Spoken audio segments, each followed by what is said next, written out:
Es totalmente fuera de serie el momento que estamos viviendo. Lo apuntaba en un mensaje la directora de educación de UNESCO, Estefanía Giannini, y decía: hoy es el momento en la historia que más escuelas han estado cerradas en el mundo. Hay 135 países con cierre total de escuelas de los 160 países y territorios. Entonces, tener a todas las escuelas cerradas es precisamente la gran pregunta. ¿Dónde está la clave de la educación? Es claro que la escuela no es el domicilio de su sede, no es el edificio. La historia de la escuela comenzó con ella precisamente como un encuentro entre adultos a favor de los niños. A pesar de que se pueden hacer muchas referencias, me gusta tomar como punto de partida ese pacto que hacían las ciudades libres, que se habían desprendido del poder feudal en la Edad Media en Italia, y los maestros que habían sido despedidos o habían salido del contexto de las organizaciones en torno a la casa del obispo, y entonces encontrándose hacían un pacto de correspondencia a favor de los niños. Estamos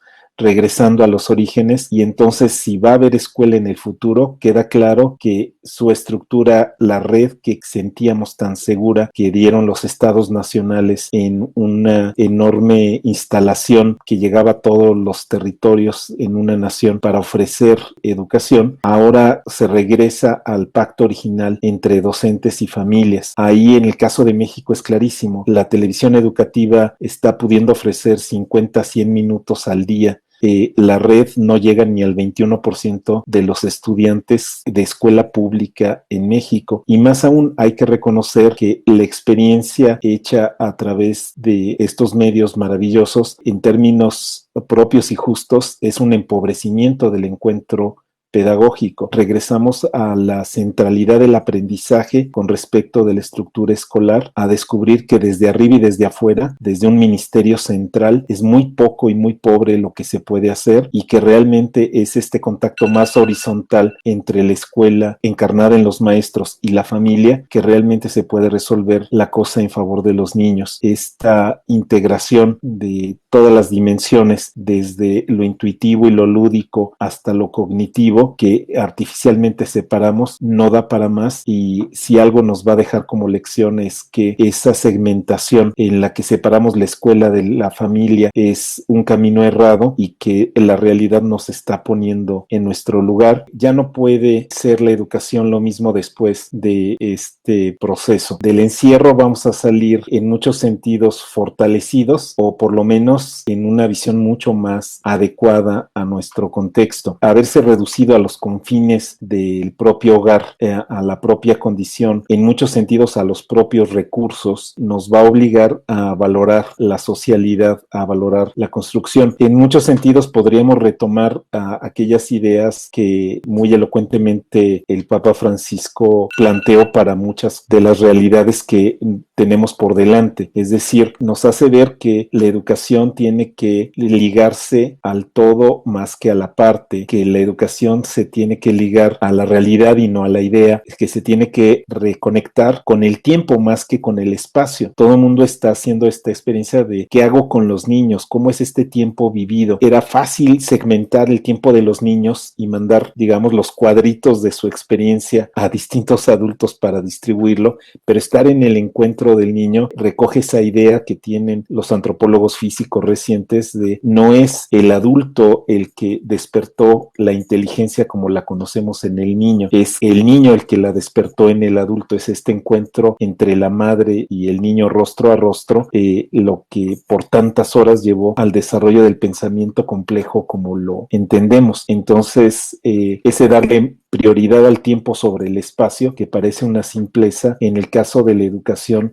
se ha vuelto crucial. Es cómo vivimos nuestro tiempo, cómo es este tiempo que tenemos juntos, y finalmente ponerle importancia a lo que nos une por encima de lo que nos separa. En este momento todos los sistemas educativos colapsaron. Acabo de leer el resumen que esta mañana misma enviaron Schleicher y Reimers, dos de los más grandes expertos internacionales en educación, y lo que dicen es: tenemos que reconocer que la educación digital es una quimera, es algo que la realidad ha mostrado que ni en los países más desarrollados una educación totalmente mediada por la vía digital tiene sentido. Es tan limitada y tan empobrecedora, y vamos, lo está diciendo la persona que dirige PISA y la persona que dirige la Escuela de Educación Internacional de la Universidad de Harvard. Entonces, este reconocimiento de no van a ser los aparatos, no van a ser las redes los que nos van a sustituir, que solo el ser humano puede educar al ser humano, es un punto de partida. Tal vez no tenemos muchas ideas hacia el futuro, pero reconocer que tenemos que desprendernos de esa altanería de los medios, de ese haber puesto